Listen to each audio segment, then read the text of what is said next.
मैं पवन मिश्रा और आज के इस वीडियो लेक्चर में हमारा जो टॉपिक है सोशल चेंज, सामाजिक परिवर्तन।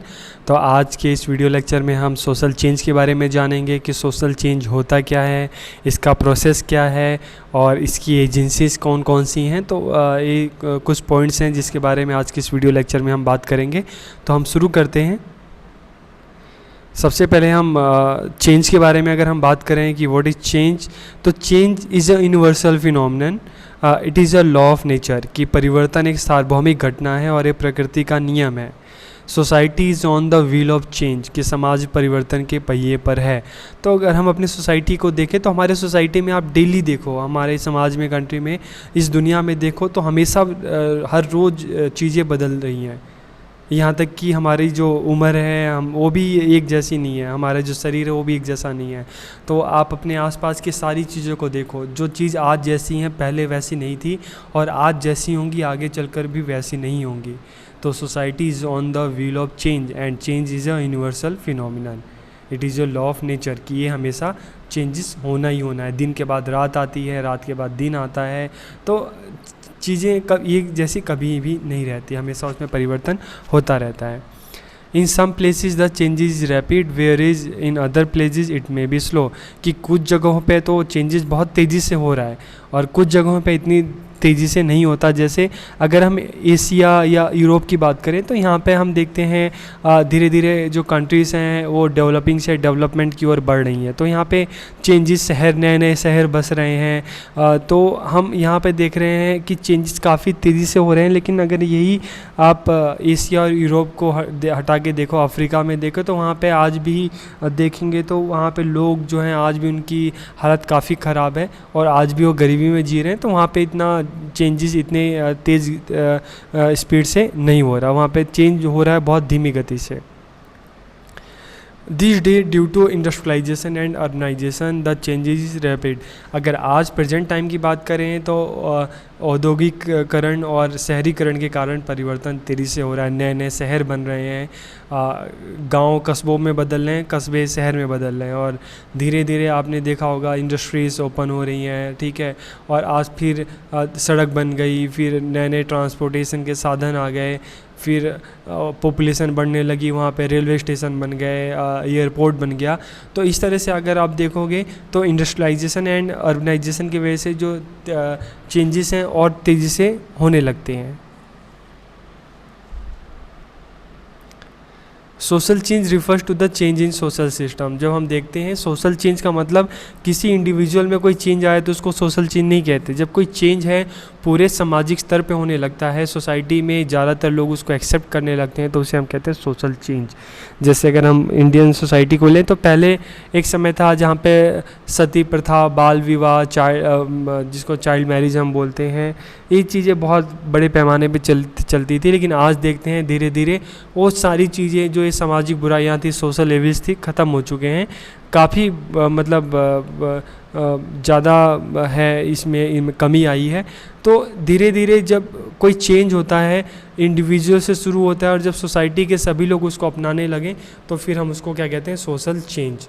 तो social change refers to the change in social system. It can be social, economic, political, geographical, religious, technical etcetera, कि यह सामाजिक, आर्थिक, राजनीतिक, भौगोलिक, धार्मिक और तकनीकी हो सकता है। आज देखोगे आप कोविड टाइम से तो जो तकनीकी परिवर्तन है, जो टेक्निकल जो ये चेंजेस हैं बहुत ज़्यादा हमें देखने को मिले। Digital classroom, digital banking, shopping, online shopping, तो ये सारी जो है टेक्निक की वजह से ही, टेक्नोलॉजी की वजह से ही संभव हो सकी है। Social change may be defined as a modification in the ways of doing and thinking of people, कि सोशल चेंज को, सामाजिक परिवर्तन को लोगों के कार्य करने और सोचने के तरीके में भी के संशोधन के रूप में परिभाषित किया जा सकता है। कि किसी भी चीज़ को लेकर सोचने का तरीका या करने का तरीका, जैसे मैंने आपसे बात की कि एक समय ऐसा था कि सब बैंक के बाहर लंबी लाइन पे लगे रहते थे, इसी तरह से बिजली का बिल जमा करना होता तो लंबी लाइन पे लगे होते थे।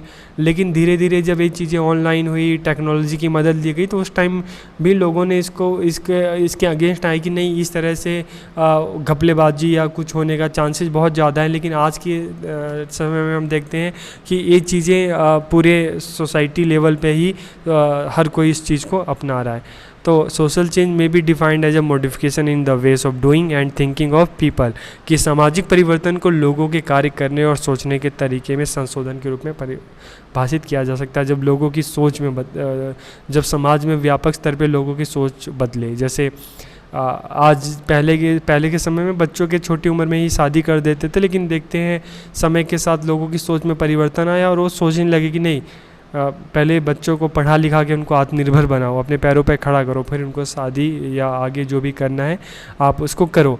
तो पहले के समाज की बात करते हैं, आज के समाज की बात करते हैं, तो लोगों के काम करने के तरीके और सोचने के तरीके में काफ़ी परिवर्तन हमें मिलता है।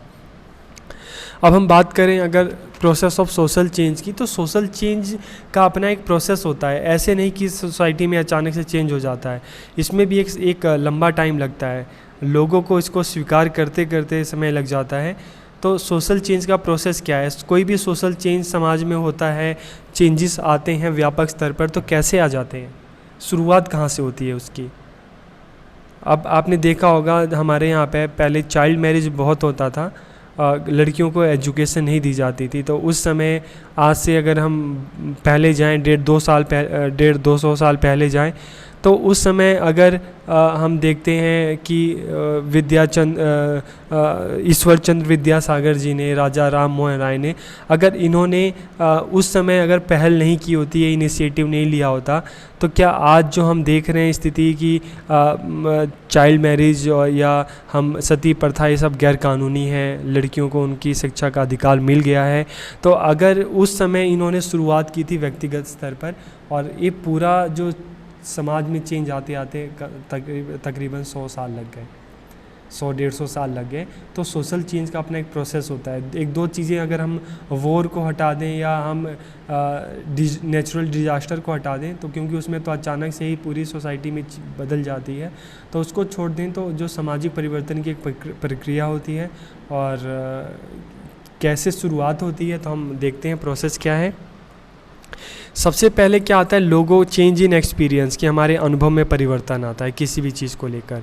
जैसे अगर मैं आपको उदाहरण दूं, तो एक समय जब मेट्रो बनी थी या मेट्रो बन रही थी, तो उस समय और मेट्रो शुरू हो गई, तो उस समय लोगों को लगा कि मेट्रो आ जाएगी तो लोगों का रोज़गार खा जाएगी, मतलब इस तरह से ऑटो वाले ये सब बंद हो जाएंगे।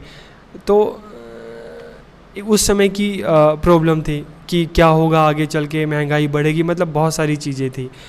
और कई लोग मेट्रो में जाने से डरते थे कि ऑटोमेटिक है, सीढ़ियाँ अपने आप चलती हैं, कहीं गिर गए, चोट लग गई, तो बहुत सारी चीज़ें थी। लेकिन धीरे धीरे जब मेट्रो बनकर तैयार हो गई, लोगों ने उसको एक्सपीरियंस किया, उसमें सफ़र किया, तो उनको अच्छा लगा, उनको अपने बजट में लगा। इसी तरह से जब मेट्रो बनी, तो ऑटो बंद होने की जगह ऑटो वालों को और अपॉर्चुनिटी मिल गई, ऑटो वालों को एक जगह मिल गई जहाँ से वो सवारियाँ ले सकती थी। आप देखोगे जितने मेट्रो स्टेशन है उसके नीचे ऑटो वाले खड़े रहते हैं, तो मतलब पहले ऑटो वाले के लिए पर्टिकुलर इतनी जगह नहीं होती थी। अब क्या है कि एक जगह हो गई है, ऑटो वालों को पता है उनको कहाँ से सवारी मिलेगी, तो ये मेट्रो भी ऑटो वालों के लिए एक चांस लेके आई। तो सबसे पहले क्या होता है, चेंज इन एक्सपीरियंस, अनुभव में परिवर्तन। तो मेट्रो बना जब उसको लोगों ने उसमें सफ़र किया, और या जैसे ऑटो वालों की जैसे मैंने बात की, अब उनको जब मेट्रो स्टेशन के बाहर उनको सवारियां मिलने लगी, तो उनके जो एक्सपीरियंस है उसमें परिवर्तन आया। ठीक है, तो अभी समाज के स्तर पे नहीं हुआ, इंडिविजुअल से स्टार्ट हो रहा है। और फिर उनकी जो एटीट्यूड था उसमें परिवर्तन आया कि नहीं यार, ये तो बहुत अच्छा है, ये तो इसमें टाइम बच रहा है, इसमें पैसे बच रहे हैं, इसमें हमारी कमाई हो रही है, तो बहुत अच्छा है। तो फिर क्या हुआ, चेंज इन थॉट पैटर्न। तो फिर धीरे धीरे लोगों के सोचने के तरीके में भी परिवर्तन आया, नहीं यार ये तो बहुत अच्छा है, हम जो पहले सोच रहे थे हम तो गलत सोच रहे थे। तो सोचने के तरीके में परिवर्तन आया और लोगों धीरे धीरे लोग मानने लगे कि नहीं ये तो सही है, इसको तो बढ़ना चाहिए, अच्छी चीज़ है। और उसके बाद फिर क्या हुआ, सामाजिक संपर्क, चेंज इन सोशल इंटरेक्शन, सामाजिक संपर्क में परिवर्तन की अब वही लोग, हम जो उस एक्सपीरियंस को ले चुके हैं, हम समाज में अलग अलग लोगों से मिलते हैं, इंटरेक्शन होता है हमारा, तो हम उनको ये बात बताएंगे कि नहीं यार ये तो बहुत अच्छी चीज़ है, इससे तो हमारा टाइम बच रहा है, पैसा बच रहा है, समय बच रहा है। यहाँ तक कि लोगों की जो ऑटो वाले हैं इन सब की तो रोजी रोटी और बढ़ गई है, इनकी तो सवारियाँ और ज़्यादा बढ़ गई हैं। तो सोशल तो धीरे धीरे ये चीज़ें एक का एक्सपीरियंस सब तक पहुंचता है और सब उस चीज़ एक्सपीरियंस को लेने की कोशिश करते हैं। सोशल इंटरेक्शन में परिवर्तन आता है, हम समाज में लोगों के बीच जाते हैं, उनसे बात करते हैं, उनको बताते हैं। फिर सोशल रिलेशनशिप में चेंज आता है, चेंज इन सोशल रिलेशन, सामाजिक संबंधों में परिवर्तन। आपने देखा होगा समाज में अलग अलग तरह के फिर सोसाइटीज़ होती हैं, अलग अलग तरह के क्लब्स ओपन होते हैं जिनका काम क्या होता है, लोगों को अवेयर करना। तो इस तरह से हम देखें तो एक सामाजिक नए नए संबंध बनते हैं। समाज में हमेशा संबंध बनते रहते हैं, बनते हैं फिर बिगड़ते हैं। तो समाज में हम देखते हैं सामाजिक संबंधों का जो हमारा समाज है एक संबंधों का जाल है, इस संबंध हमेशा बनते रहते हैं। तो अब क्या है कि इंट्रैक्शन में चेंज आता है, फिर उसके बाद चेंज इन सोशल रिलेशन की सामाजिक संबंधों में परिवर्तन आता है। अलग अलग क्लब खुल गए, वेलफेयर सोसाइटियाँ खुल गई, और जिनका मेन पर्पज़ क्या है कि सोसाइटी को अवेयर करना है, उनको अच्छी बातों चीज़ों के बारे में बताना है, ठीक है। और इसके बाद क्या आता है हमारा धीरे धीरे जब ये परिवर्तन जो है एक व्यापक स्तर पर ज़्यादा से ज़्यादा लोगों के द्वारा एक्सेप्ट किया जाने लगता है, तो हमारा सोशल स्ट्रक्चर, जब लोगों का रहन सहन, उनके सोचने का तरीका, उनके काम करने का तरीका, ये सारे अपने आप में जब बदलते रहते हैं, व्यापक स्तर पे जब ये चेंजेस होने लगते हैं, तो धीरे धीरे सामाजिक संरचना में परिवर्तन आता है और आखिर में इस प्रोसेस से होकर गुजरता है। तो ये पूरी प्रक्रिया को हम क्या कहते हैं, ये सोशल चेंज।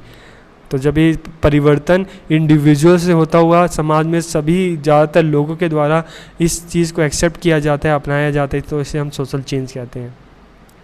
इसको एक और उदाहरण से हम समझ सकते हैं, जैसे स्वच्छ भारत अभियान आया, तो शुरुआत में लोगों ने कहा कि यार स्वच्छ भारत अभियान से क्या होता है, लेकिन एक्सपीरियंस इनिशिएटिव लिया गया, लोगों ने साफ़ सफाई पे बहुत ध्यान देना शुरू किया और धीरे धीरे एक जन अभियान बन गया। ज़्यादा से ज़्यादा लोग इसमें जुड़ते गए, लोग एक दूसरे को अवेयर करने लगे और सामाजिक संपर्क में परिवर्तन आया, सोशल रिलेशन में परिवर्तन आया, इस तरह की कम्युनिटी बनती गई, ग्रुप बनते गए, NGOs बनते गए। फिर धीरे धीरे हमारे एक समाज के स्ट्रक्चर में चेंज आया। आपने देखा होगा कि बहुत सारी सिटी हैं जिसमें स्वच्छता सर्वेक्षण होता है पूरे इंडिया लेवल पे, जो साफ़ सुथरे शहरों को अवार्ड भी मिलता है, तो उसमें लोगों की भी भागीदारी बहुत होती है। तो इसी तरह से हम चेंज देखते हैं। अब एक और उदाहरण आप देख सकते हैं कि कोविड का जो इंजेक्शन था, वैक्सीन आया था, स्टार्टिंग में लोग कहते थे कि नहीं, अगर आप कोविड का इंजेक्शन आप लगवाओगे तो आपको बीमार हो जाएगा, आप मर जाओगे। तो इस तरह से लोगों को एक गलत जो धारणा थी लोगों के बीच में फैलाई जा रही थी। लेकिन लोगों ने जब इंजेक्शन लगवाया, एक्सपीरियंस किया, तो उनको लगा कि नहीं यार, ये तो जो लोग कह रहे थे, जो अफवाहें फैला रहे थे, तो गलत था। तो एक ने लगवाया, फिर उसने उसके जो नज़रिए में बदलाव आया कि नहीं, हम जो सोच रहे थे वो गलत था, ये तो ठीक है, सोचने के तरीके में परिवर्तन आया। फिर वही इंसान अपने आस पड़ोस के बारे में के लोगों को, अपने समाज के लोगों को बोलने लगे कि नहीं यार, इंजेक्शन लगवाओ, ये हमारे लिए अच्छा है, इससे हम कोरोना से हम लड़ सकते हैं, हमारे जीवन बच सकता है। तो सोशल इंटरेक्शन में चेंज आया, सोशल रिलेशन में चेंज आया। तो इस तरह से अगर हम देखते हैं हमारे सोशल स्ट्रक्चर में चेंज आया। और आज देखते हैं वैक्सीनेशन जो हम जिसकी बात करते हैं, एक अभियान, एक व्यापक स्तर पे एक अभियान बन गया है और हर कोई वैक्सीन लगवा रहा है, ठीक है। तो इस तरह से हम देखते हैं कि जो सोशल चेंज है उसका एक प्रोसेस होता है, एक प्रक्रिया से होकर गुजरता है। चेंजेस ऐसे नहीं आते, उसमें भी समय लगता है। फिर हम factors affecting of social change, कि सामाजिक परिवर्तन को प्रभावित करने वाले कौन कौन से कारक हैं, ऐसे कौन सी चीज़ें हैं जिनसे समाज में परिवर्तन आ जाते हैं। तो साइज ऑफ पॉपुलेशन, जनसंख्या का आकार, कि कहीं पे भी हम देखते हैं किसी जगह की जनसंख्या का बढ़ना भी वहाँ पे सोसाइटी में हम देखते हैं, वहाँ पे उसका असर वहाँ पे जॉब पे पड़ता है, बिजली, पानी, रहने, हर चीज़ पे पड़ता है। तो सामाजिक परिवर्तन पर अफेक्ट डालने वाली जो चीज़ें हैं, एक फैक्टर है क्या है, पॉपुलेशन, जनसंख्या, भौगोलिक स्थिति, ज्योग्राफिकल कंडीशन। हम देखते हैं जो हिली एरिया होते हैं, जो डेजर्ट एरिया होते हैं, ऐसी जगह पे इतनी फास्ट चेंजेस नहीं होते। लेकिन अगर हम प्लेन एरिया पे देखें तो प्लेन एरिया में जो चेंजेस हैं काफ़ी तेज़ होते हैं। क्यों? क्योंकि प्लेन एरिया में इंडस्ट्री ओपन होने के चांसेस ज़्यादा होते हैं, वहाँ पे जॉब, कॉलेज, यूनिवर्सिटी, ये चीज़ें काफ़ी चांसेस होते हैं। ठीक है, लेकिन हिली एरिया, डेजर्ट एरिया में ये चीज़ें नहीं, क्योंकि वहाँ पे पॉपुलेशन बहुत कम होती है, तो वहाँ पे ये चीज़ें और वहाँ पे फैसिलिटीज़ इतनी नहीं मिल पाती, तो भौगोलिक कंडीशन भी मायने रखती है। इसलिए हम देखते हैं कि जो प्लेन एरिया हैं, आप पूरी दुनिया में आप देख लो तो जो प्लेन एरिया है वहाँ की पॉपुलेशन बहुत ज़्यादा है, इसलिए इंडिया में यूपी बिहार हम देखते हैं यहाँ पे पॉपुलेशन बहुत ज़्यादा है, और हिली एरिया, डेजर्ट एरिया देखते हैं वहाँ की पॉपुलेशन कम है। तो भौगोलिक स्थिति भी सामाजिक परिवर्तन का एक फैक्टर है। अगर ज्योग्राफिकल कंडीशन अच्छी है, प्लेन एरिया है, नदी है, रिवर है, फर्टिलाइज ज़मीन है, तो वहाँ पे इंडस्ट्री ओपन होती है, वहाँ पे जो अर्बनाइजेशन तेज़ी से होता है और वहाँ पे जो चेंजेस बहुत तेज़ी से होने लगते हैं। लेकिन अगर ज्योग्राफिकल कंडीशन ठीक नहीं है तो वहाँ पे चेंजेस इतने तेज़ी से नहीं होते।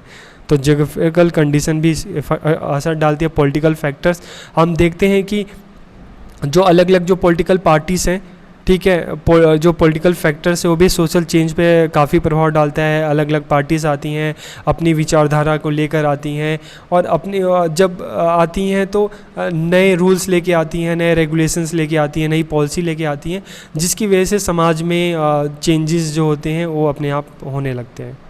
तो राजनीतिक कारण भी हो सकता है। हम अपने नेबरहुड कंट्री को देखते हैं, हम पाकिस्तान को देखते हैं, वहाँ पे क्या है, कभी राष्ट्रपति शासन है तो कभी सैनिक शासन है, तो अक्सर वो समाज जो है अब उनका जो राजनीतिक उथल पुथल है उसका भी समाज पर काफ़ी असर पड़ता है और समाज में बदलाव आता है। कल्चरल फैक्टर्स, तो सांस्कृतिक कारक में अगर हम देखते हैं तो कई बार कल्चरल फैक्टर भी सोशल चेंज का एक बहुत बड़ा मतलब माध्यम हम कह सकते हैं।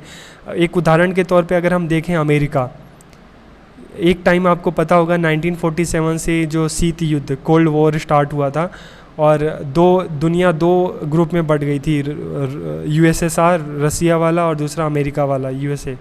लेकिन आगे चलकर अमेरिका का जो कल्चर इतना ज़्यादा फैला और पूरी दुनिया में इतना फेमस हुआ कि जो रसिया, जो यूएसएसआर के ग्रुप में भी कंट्री थी, वो भी अमेरिकन कल्चर को फॉलो करने लगे। और आज हम देखते हैं अमेरिका का जो कल्चर है पूरी दुनिया में इसको अपनाया जा रहा है। और तो इंडिया का कल्चर देंगे तो इसको पूरी दुनिया में अपनाया जा रहा है। तो जो कल्चरल फैक्टर है ये भी कहीं ना कहीं, अब देखो अमेरिका का जो इस तरह का कल्चरल फैक्टर था, उनकी जीन्स, कपड़े, खान पीन, तो आज देखो पूरी दुनिया में उस चीज़ को अपनाया जा रहा है। तो कल्चरल जो फैक्टर्स है ये भी समाज में परिवर्तन कर देता है। आज हम अपने पूरे समाज में इंडिया में देखते हैं कौन ऐसा नहीं है जो जीन्स पैंट नहीं पहनता, कौन नहीं है जो बर्गर जाता है, बर्गर किंग खुल गए हैं, मैकडी खुल गए। तो इस तरह की जो चीज़ें हैं, तो कल्चरल फैक्टर्स भी सोशल चेंज का एक मतलब माध्यम हो सकता है। रिलीजियस फैक्टर की जो धार्मिक हम बात करते हैं कि हम आप देखोगे कि जो धार्मिक जो स्थिति है वो भी सामाजिक परिवर्तन का कारक हो सकती है। हम इंडिया को देखते हैं, जब इस्लाम आया तो यहाँ पे समाज में इस्लाम का काफ़ी व्यापक स्तर पे प्रचार प्रसार हुआ। फिर अंग्रेज़ आए तो फिर क्रिश्चियनिटी का प्रचार प्रसार हुआ और उसका हमारे समाज में बदलाव आया। ठीक है, इसी तरह से मध्य एशिया की बात करते हैं तो वहाँ पे पहले अलग अलग रिलीजन हुआ करते थे, लेकिन जब इस्लाम फैला तो वहाँ पे पूरा जो एशिया में जो मध्य एशिया है उसमें इस्लाम फैला। तो उसमें क्या है कि धार्मिक जो इस तरह की धार्मिक चीज़ें होती हैं, धार्मिक कारक भी सामाजिक परिवर्तन को प्रभावित करते हैं। इकोनॉमिक कंडीशन, कोई देश अमीर है, गरीब है, ठीक है, कोई समाज है अमीर है, अगर समाज अमीर होता है मतलब वहाँ पे लोगों की आर्थिक स्थिति अच्छी होती है तो वहाँ पे तमाम सुविधाएं होती हैं, लोगों को अच्छी स्वास्थ्य सुविधाएं मिलती हैं, हेल्थ फैसिलिटीज़, एजुकेशन फैसिलिटीज़ मिलती हैं। लेकिन वही अगर सोसाइटी में लोगों की इकोनॉमिक कंडीशन अच्छी नहीं है तो वहाँ पे हर चीज़ की कमी होती है और वहाँ पे सोशल चेंज भी इतना नहीं हो पाता। टेक्नोलॉजी, तो आज के टाइम में अगर हम बात करें, टेक्नोलॉजी बहुत बड़ा फैक्टर है। टेक्नोलॉजी आप देखते हैं आजकल हम टीचिंग की बात करें, ऑनलाइन शॉपिंग की बात करें, ऑनलाइन क्लासेस की बात करते हैं, तो सब चीज़ें ऑनलाइन हो रही हैं धीरे धीरे। तो टेक्नोलॉजी भी आज का 21st सेंचुरी टेक्नोलॉजी का टाइम है और इसने भी हमारे समाज में व्यापक स्तर पर परिवर्तन किए हैं। वॉर, युद्ध होता है तो युद्ध में एक देश दूसरे देश पे कब्जा कर लेता है, वहाँ के संसाधनों पे कब्जा कर लेता है और दूसरे देश को जो चीज़ें हैं अपने हिसाब से उसको चलाता है। तो युद्ध भी एक सामाजिक परिवर्तन का एक फैक्टर है। एजुकेशन, तो education is the most powerful weapon of social change, की शिक्षा एक सामाजिक परिवर्तन का सबसे शक्तिशाली हथियार है। अगर हम अपने समाज में परिवर्तन देखना चाहते हैं, समाज को परिवर्तित करना चाहते हैं तो एजुकेशन में चेंज लाओ। जिस तरह की सोच आप समाज में बढ़ाना चाहते हैं, आप समाज के लोगों को देना चाहते हैं, वैसी एजुकेशन को कर दो तो लोगों में अपने आप चेंजेस आ जाएंगे। एक अच्छी एजुकेशन की ही बदौलत हम देख रहे हैं कि हमारे यहाँ पे जो कुरीतियाँ थी, जो सोशल एविल्स थे, चाइल्ड मैरिज था, सती प्रथा थी, जात पात, ये चीज़ें हम उसको काफ़ी हद तक हम उसको ख़त्म कर पाए हैं। अब हम एजेंसीज ऑफ सोशल चेंज की बात करते हैं। सामाजिक परिवर्तन की शाखाएं कौन कौन सी हैं, कि जो सामाजिक जो परिवर्तन है ये कहाँ से होते हैं, ये लोगों में कैसे आते हैं, इसकी एजेंसीज क्या क्या हैं, इसका माध्यम क्या है, इसका स्रोत क्या है, इसकी शाखाएं क्या है। तो सबसे पहला जो है हमारे सोशल चेंज का, एक जो बच्चा बड़ा होता है तो सबसे पहले जो चीज़ें उसकी जो फर्स्ट स्कूल उसका फैमिली होता है। तो परिवार में चीज़ों को सीखता है, परिवार में बच्चों को अच्छी आदतें सिखाई जाती हैं कि चोरी नहीं करना, झूठ नहीं बोलना, अपने काम को ईमानदारी से करना, साफ़ सफाई रखना, किसी को परेशान मत करना, सबको रिस्पेक्ट करना। तो सबसे पहली जो सोशल चेंज की जो हमारी हम एजेंसीज की बात करते हैं, घर, फिर कम्युनिटी, जिस समाज में बच्चा रहता है, समाज में अगर अच्छी चीज़ सिखाई जाएगी बच्चा अच्छा सीखेगा, अच्छी राह पे चलेगा, सबको अच्छी राह पे ले जाएगा। अगर वही गलत चीज़ें सिखाई जाएंगी तो बच्चा गलत राह पे पकड़ लेगा। एजुकेशन इंस्टीट्यूशन की जो शैक्षिक संस्थान है, स्कूल कॉलेज, वहाँ वो भी सामाजिक परिवर्तन की एक शाखा है, जहाँ पे बच्चों को एक अच्छी थिंकिंग दी जाती है, एक अच्छा सोच दिया जाता है, बच्चों को एक अच्छा इंसान बनाया जाता है। और यही इंसान जब हमारे समाज में जाते हैं तो सामाजिक परिवर्तन का एक माध्यम बनते हैं, सामाजिक परिवर्तन को और तेज़ी से बढ़ाते हैं। मास मीडिया, जनसंचार, आप देखते हो कि जो मीडिया है, सोशल मीडिया है, लोगों के सोचने के तरीके में ही बदलाव कर देता है। फिर सोशल मीडिया किसी को भी आसमान पे पहुंचा देता है, किसी को भी पल भर में ज़मीन पे ला देता है। तो समाचार पत्र देखते हैं, न्यूज़ चैनल हम देखते हैं, तो टीवी, ये जो सोशल मीडिया है ये हम कह सकते हैं कि सोशल चेंज का एक बहुत बड़ा माध्यम है। पल भर में आप देख रहे हो हमारे यहाँ पे जो स्वच्छ भारत अभियान है, इसको अगर ये पूरे व्यापक स्तर पे फैला तो सोशल मीडिया का भी कहीं ना कहीं इसमें बहुत बड़ा योगदान था। हम वैक्सीनेशन की बात करते हैं तो इसमें भी सोशल मीडिया का है। तो सोशल मीडिया जो है वो भी सामाजिक परिवर्तन की एक महत्वपूर्ण शाखा है। इसके माध्यम से भी लोगों के सोचने समझने के तरीके में व्यापक स्तर पे बदलाव आते हैं। टेक्नोलॉजी, जैसे हमने बात की, प्रौद्योगिकी, गवर्नमेंट, सरकार अपनी नीतियों के द्वारा, अपनी पॉलिसीज़ के द्वारा समाज में परिवर्तन लाती है। एनजीओ, आजकल हम एनजीओ को देखते हैं तो बहुत सारी एनजीओ हैं जो हेल्थ सेक्टर में, एजुकेशन सेक्टर में, ओल्ड एज होम, तो अलग अलग सेक्टर्स में काम कर रहे हैं और गवर्नमेंट के साथ कंधे से कंधा मिला के काम कर रहे हैं।